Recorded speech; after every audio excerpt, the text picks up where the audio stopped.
Rex on the beat.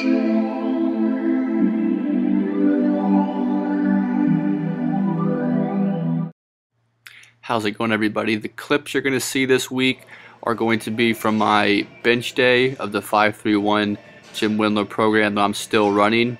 You see the reps and the weight on the screen right now. If you're familiar with this program at all, you'll probably know this is my third week where you do the first set at 5 reps, the second set at 3 reps, and then the third set is our max effort set on all weeks other than the deload week. So that's what I did this week. My strength is still pretty consistent with, even getting preparation for my show. So that's a pretty good sign that I'm holding on to the majority of my muscle, I would say. I don't know if I'm going to continue to add weight. I've been on this program for 2 months now, and my weights have definitely increased the way they're supposed to. I'm not sure if I'm going to continue to add weight or just try to maintain, but I will definitely keep everyone updated with that in future videos. I will also link a video of Mark Ripito teaching the bench press. I would definitely recommend any lifter check those videos out. The second exercise I did here is pretty typical for an upper body day or bench press day for me. It's just the incline dumbbell press. This is probably my favorite overall chest movement, or any upper body movement for that, really. So it's pretty similar to any other upper body exercise that I do. I'm going moderately heavy. I believe these were 75 pounds for 9 reps. Again, controlling the negatives. Make sure you're not just bouncing up and down. Feel your upper chest in the movement. Try to take your shoulders out of it. I mean, not as much as you can because they're going to get hit, but just try to make the emphasis on the chest in this movement. Also, what you aren't going to see in this video is one-arm rows that I did for the back, and I also did some dumbbell shoulder laterals, and I didn't do any movements for the bicep or tricep directly. And the last clip here is going to be a little unique because I did, of course, the lat pull down, but you see I don't have anything holding down my legs. If you haven't tried this before, I recommend trying it out. It really helps if you have some issues kind of feeling your back during your back day or any back exercise. Typically, I'm pretty good with that. Rows are a little bit difficult for me to feel, but I did want to try this out.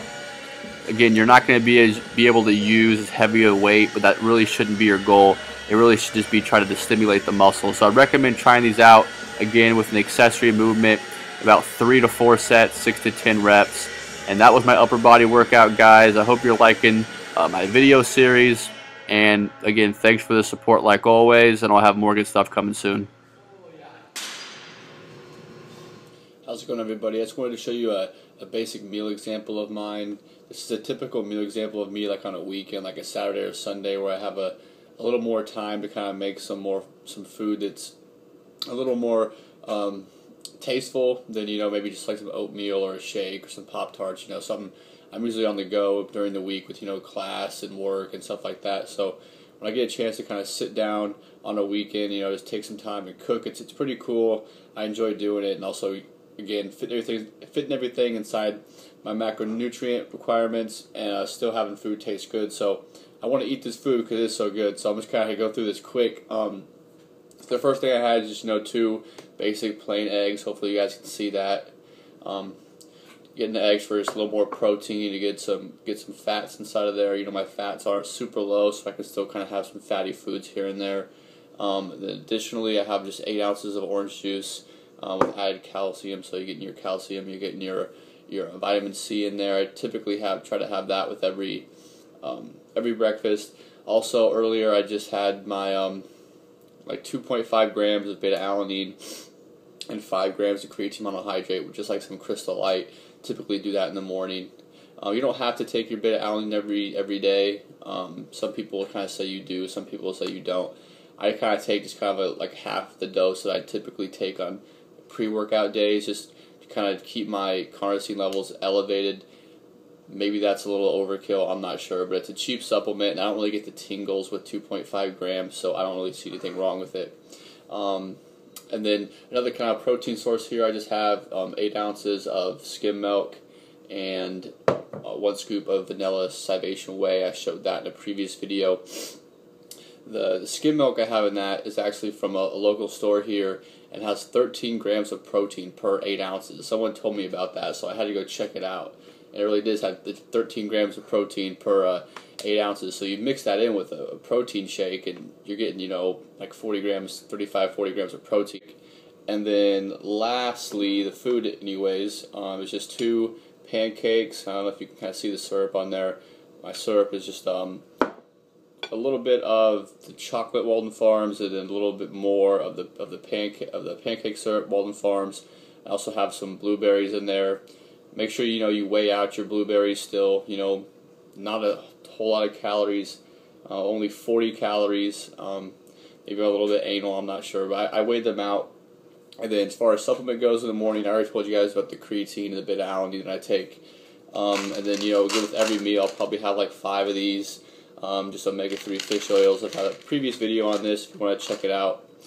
And next, I guess, just vitamin D3. Hopefully you guys can see that. 2,000 IUs, international units for that, just 1 capsule. And then lastly, just a multivitamin. This is Atom by Now Sports. I'd recommend this, or Life Source Multiple. Just kind of interchanging between those right now. They're both pretty high quality multivitamins. The multivitamins I typically don't take the recommended dosages, because I try to hit my micros with with fruits and vegetables and bananas, all that stuff that's gonna have the naturally occurring sources of fruits of micronutrients, instead of just relying on a multivitamin for that. So make sure you get your micronutrients in too. But just kind of show you guys another example of how you can fit pancakes, good tasting food. Nothing really here in my meal right now is I have to force down. So this is all good tasting food. So hopefully this is a good example for you guys of how you can make some good food, make it taste good, and also help you progress in your goals. Sorry for that, guys. One last thing, I wanted to share with you the macros for this entire meal. So it's with the fish oil, it's with everything. So everything besides the multi, because no calories in the multi, right? So our total calories, 862 total calories in the meal. 19 grams of fat, so that's pretty high fat for me for a single meal, but this is a pretty big meal for me. And again, with the omega-3s and also with the fat in the eggs, it's going to come with the territory. 112 grams of carbohydrates, of course, coming mostly from the pancakes, a little bit from the orange juice, a little bit from the skim milk, and then lastly 55 grams of protein, mostly from the milk, the whey, and the eggs, and some kind of indirect protein in there. So yeah, that's the numbers: 19 fat, 112 carbs, 55 protein,